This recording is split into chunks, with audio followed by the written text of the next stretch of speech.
I was just looking over some notes for this morning in preparation for the show. 135 people showed up last night at a church in Filer to hear the presentation by Pastor Sharam Hadian. He was speaking about a topic he calls Chrislam, or Chrislam, and that would be this notion that the God of the Quran is the same as the God of the Bible. He says it isn't. And he has some experience in this, having been raised in an Islamic culture and family, and then converting to Christianity and moving to the United States, and has lived in both Canada and the U.S. 135 people showed up on a Monday night at a tiny church in Filer, Idaho. Now, this is just one of, four total. There are three more events that he has planned over the next couple of days. Two of those are closed events because they're dealing with some of the community leaders and also with some of the clerical leaders, that is, the clergy in the area. Those will be taking place over the next couple of afternoons. There is one more event tonight that's open to the public, and that is at Eastside Baptist Church, and that's on Eastland Drive North in Twin Falls. If you had 135 people turn out last night in Filer, now it's not far away, we agree with that, but it's a Monday night, 135 people, that should tell us. So by the time that he actually leaves this area after he finishes his presentation tomorrow afternoon, he may have reached, who knows, 1,000 people face to face. He certainly could with numbers like that. What does that tell us about this situation in this community? And what should people in the establishment media, what should they glean from a crowd like this? What should people in the political class glean from a turnout like this? How about the trustees at the College of Southern Idaho who run the Islamic resettlement program in this community? All of these things need to be taken into consideration, and the trustees who work in elected positions. 135 people turned out in Filer alone last night to hear the presentation. 135. More presentations still to come. Is there a message in that number? Numbers tell a story. Numbers tell a really big story. I was sharing this with some friends over the weekend. In 2009, I attended the first major Tea Party rally at the Capitol in Washington. That was September of 2009. And I was there with a number of friends. We had a caravan, and then we boarded trains when we got close to the city. And when we got there, they actually had us step off a good 2 hours early to march down Pennsylvania Avenue from the Federal Triangle to the Capitol building because they were so overwhelmed with the people who were coming off the trains. They were worried about safety issues because so many people were gathered in this small area. It took 3 hours for that crowd from start to finish to march down Pennsylvania Avenue to the Capitol. Now, the media poo-pooed the size of the crowd, and they no longer give actual estimates. That is, they don't come out and say this, that the Capitol Police and the Park Service avoid that, because after the 80,000-man march, which Louis Farrakhan billed as the Million-Man March 20 years ago, they only had 80,000 show up, and he sued the government when it claimed that they only had 80,000 people. But I happened to be at that rally in 2009, and I was standing next to a friend of mine. He's retired from the U.S. military, and he used to be the Air Force liaison to Congress, so he's familiar with the Washington scene, and we were having a discussion with some of the police officers who were there in our midst, and they were telling us, now this was unofficial because they couldn't announce it, at noon they had 1.2 million people. At 1 o'clock they had 1.5 million. Now, about a week after this event took place, I had the good fortune of speaking to Cal Thomas via Facebook. We were messaging back and forth. I barely know him, but I know him through some mutual friends, and luckily he always seems to remember me when I touch base with him. And he was saying it was one of the largest crowds he has ever seen in Washington, and he's a native of that city. He's been there 70 years. The other part of this story, and he was telling me at the time, there were men who work on Capitol Hill, that is, members of Congress, who were poo-pooing this movement as well. But when they saw the crowds, they were terrified. And they immediately realized that they could no longer be hoodwinking the American people. So yes, large crowds are the story. If you can turn out 135 people on a Monday night in Filer, Idaho, when they may have so many other things that they need to do, then I think we're talking about something here that is growing in this community and that you can't ignore. It's 8:11. Some of the other things we're going to be talking about this morning, I believe Grant Lobes will be joining us in studio between 9 and 10 o'clock today. He's our chief prosecutor here in Twin Falls County, and we may be talking some legal issues with him, and he'll be able to take some of your telephone calls as well. Steve Millington expected just after the break at 8:30. Steve Millington is the chairman of the Twin Falls County Republican Party. There is a column today by Ben Dominic at The Federalist, which is his publication, where he is asking, what does the Republican Party any longer represent, if it stands for anything? And I'd like to address that to Steve while he's in the studio with us. There is another video out from Planned Parenthood, well, not from Planned Parenthood, but about Planned Parenthood that was released today, just as or more damning than the others that we've seen over the last couple of weeks. We may not get to that topic today, but we'll try at some point this week to follow up with that. But in the meantime, as we're talking about this situation, with the concern of people in the Magic Valley, and really throughout the United States, about who is coming here, and the people who are coming here in these refugee programs, all right, I buy into the notion that some of them just are looking to open up a local hot dog stand. Well, they'd sell beef franks. They wouldn't sell pork ones. And make a living and live the American dream. But I'm also well aware of who else could be in those droves of people who are coming to the United States. The Daily Signal, which is published by the Heritage Foundation, has put together a piece today, and this is the sound from a video. This sound should give you an indication, and they've tracked all of the terror attacks in this country going back 15 years. There was a brief spike in 2011. We have already we're talking Islamic terror. We have already surpassed that. We are not even to month 8 on the calendar. Month 8 is still coming up next week. We have already surpassed that. I want you to take a listen to this for a short while. At least you can glean something from it, and it should be very telling about what we could expect. The terror plot involving a Green Township man unfolds as he is thwarted this afternoon by the FBI. Chicago FBI's Joint Terrorism Task Force arrested 2 U.S. citizens Wednesday night on suspicion of conspiring to support ISIS. The FBI arrested him this morning as he was attempting to carry out a suicide car bombing, attempting to kill U.S. military personnel at Fort Riley in Kansas. 2 women are under arrest in Brooklyn. They're charged with planning to build a bomb. Prosecutors say the suspect trained with Islamic militants in Syria and was then told to return to the U.S.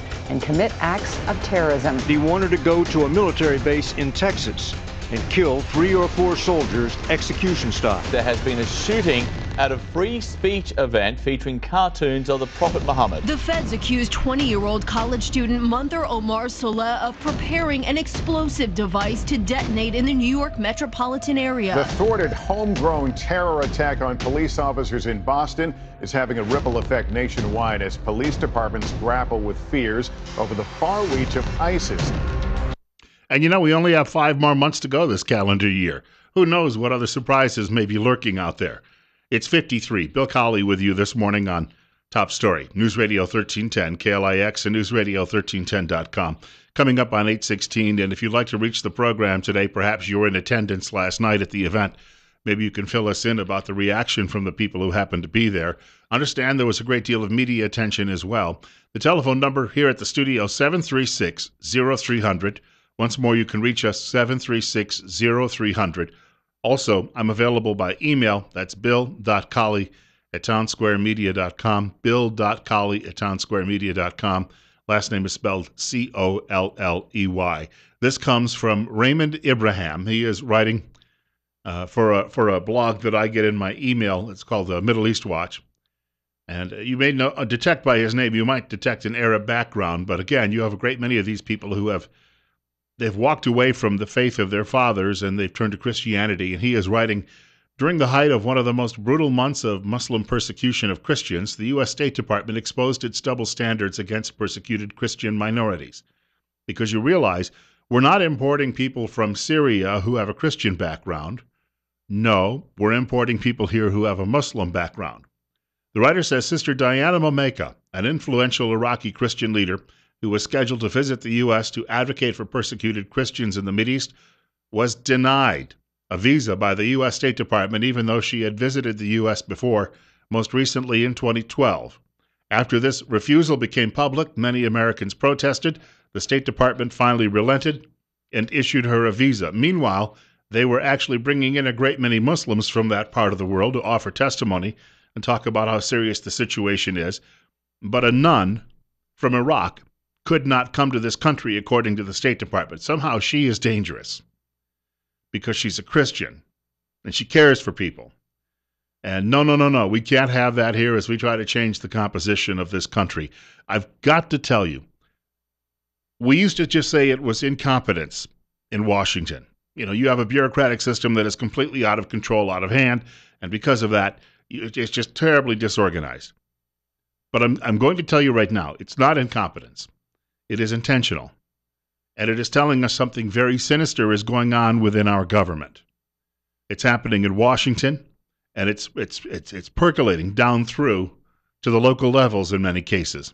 Because a lot of people at the local level would like to be at the top level, or they'd like to please the people at the top level, or because Washington is sending them satchels full of cash and saying, look, we know these people could end up being dangerous at some point, but good golly, look at all this money. Think about all the tuition and the books you'll sell, and think about all of the rentals you'll fill. Here's some more money. Yeah, all right, and we've got people coming, and they'll get food stamps, and they'll spend that money in your store, and think of the cheap labor. So you have a lot of people on the local level who are buying into this, even though deep down in the pits of their own stomachs, they know that this is potentially going to be destructive of this community. And again, they can call us all sorts of names. But the fact of the matter is, I have no intention of becoming one of those people the morning that the smoke is still billowing, saying, we told you so. Why do we need to get to that point before someone finally opens their eyes, looks around, and then stands up and says, no? Because that's what it's going to take. That's what it's going to come down to. People are going to have to say, we're going to take a stand, and we're not going to permit this to happen any longer. And we have to do it in large numbers. We have to show them. Again, there's a presentation tonight.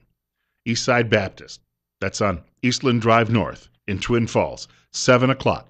Pastor Sharam Hadian going to be speaking there tonight. We need a large turnout. You need to hear what he has to say, and you have to show the people who believe they're the powers that be, you have to show them that we're not taking it any longer. 20 minutes after 8 o'clock. Bill Colley with you on Top Story. 53. Want to thank you for joining us this morning.